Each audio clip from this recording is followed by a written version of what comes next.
Hey everyone, and a huge welcome to all you Kent Business College apprentices. Today, we're going to look at your manager in a whole new way. We're pulling back the curtain to reveal their secret identity, not just as a boss, but as a guardian of your workplace. Let's dive in and see what that really means. So, right off the bat, I've got a question for you. When you think about a manager, what do you think is their most important superpower? Seriously, forget about spreadsheets, deadlines, all that stuff for a second. What's the one power that matters most? Just keep that in the back of your mind as we go. All right, let's get into their secret identity because, there's so much more to their role than just being the boss. Okay, check this out. On one side, you've got what we all think of as the boss, right? They assign work, they okay your time off, they run the team meetings. That's all the day-to-day stuff. But on the other side, that's their true identity, the guardian. This is the stuff that really counts. They're there to ensure you're safe, to show everyone what respect actually looks like, and to be the very first line of defense when something's not right. And that's the bottom line, really. Their most important job isn't managing projects, it's managing the culture. Their real mission is to create a place where harassment and disrespect just can't survive. It's about making sure there's no oxygen in the room for that kind of behavior. So, how do they do that? Well, every hero needs a utility belt, right? So now we're going to look at the essential tools a manager has for keeping the environment safe for everyone. And that utility belt, it's packed with 3 core powers. Number 1, set the example. Number 2, be aware.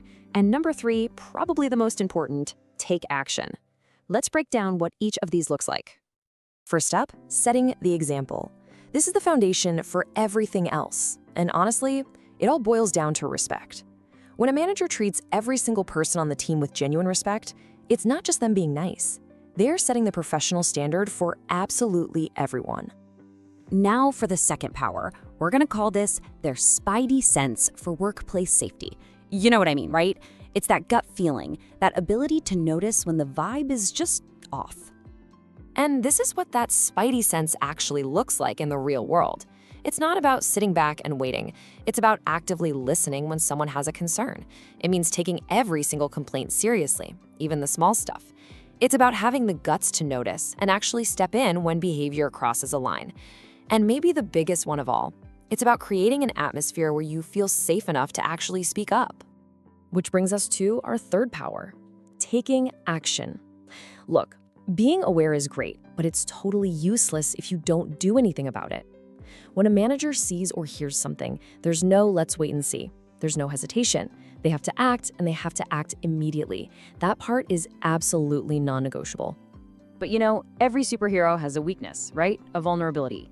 And for a manager, their biggest weakness, their kryptonite, is misusing the very power they've been given. Yeah, I know, we've all heard this line a million times, but it's 100% true, especially at work. A manager's authority is a powerful tool. You can use it to build people up and create amazing things, or you can cause a whole lot of damage. That power comes with a huge responsibility to use it the right way. And this right here shows you exactly where that line is. The do column, that's responsible power. Giving feedback on your work, offering mentorship to help you grow, that's their job. But the don't column, that's where things get dangerous. Commenting on how someone looks, using their position to try and get favors, that is a total abuse of power, and it can absolutely be harassment. Okay, so we've talked a lot about managers, but creating a safe workplace isn't just a one-person job. It takes a whole team of heroes. So now we're talking about you, because you are part of this league, and you have a super important role to play. See, this is a two-way street. You have the absolute right to a safe workplace, and you have the right to report something without being afraid of what might happen. But you also have a responsibility to know what the rules are, to understand your company's policies, and to really engage with training. Knowing your rights is what makes you your own best advocate. And a huge part of that policy is this phrase, zero tolerance. This is not just corporate speak, okay? It is a promise. It means that sexual harassment is not tolerated, period. Full stop. Every single incident will be taken seriously and it will be dealt with. All right, we've covered the basics, we've gone through the theory.